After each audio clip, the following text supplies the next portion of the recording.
inzego z'imirimo zitangirwa akamaro muri genzura harimo itumanaho ryose muri rusange, itumanaho rikoresheje internet, itumanaho rikoresheje telefoni zigendanwa, itumanaho rikoresha radiyo ndetse na televiziyo zigendanwa n'izitagendanwa turazigenzura. Tugenzura serivisi z'amaposita, tukagenzura ingufu zisubira n'izitisubira, imyuka ikoreshwa mu nganda, ibitembo n'ibigega aribyo energy, tukagenzura amazi, tukagenzura isuku n'isukura, tukagenzura gutwara abantu ku butaka bw'u Rwanda ndetse no mu mazi, tukagenzura ibyo bita radiation imirasire yangiza, tukagenzura ibijyanye na peteroli n'ibikomokaho ndetse na gazi. Uburyo rero ikorana n'izindi nzego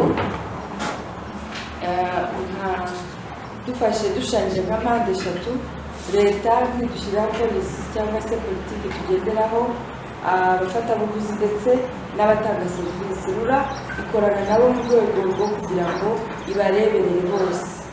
Ni ukuvuga ngo RURA ni nk'umusifuzi hagati yabo, ntabwo agira ahantu abogamira. Iyo mvuze ngo turengera abafatabuguzi, ntabwo ari abafatabuguzi gusa, ahubwo uyu munsi nuko aribo batuzimye kugira ngo aribo tuvuge, ariko tubagenzura bose. Tureberera abafatabuguzi ndetse tukareberera n'abatanga serivisi kugira ngo nabo hatabaho kunanizwa cyane bigatuma izo serivisi badakomeza kuzitanga. Turagenzura iyo mirimo kugira ngo turebe ko ikorwa neza. Ni ukuvuga ngo dufite timu ishinzwe inspection ikomeza ireba ko iyo mirimo ikorwa, iragenzura kugira ngo irebe bikorwa bite, se biranakorwa bigenda bite. Dufite n'ububasha bwo guhana mu gihe uwo muntu cyangwa se iyo kampani ikora iyo mirimo itanga izo serivisi iramutse ikoze ibitandukanye n'ibyo yemerewe cyangwa se ikajya hirya y'ibyo yemerewe.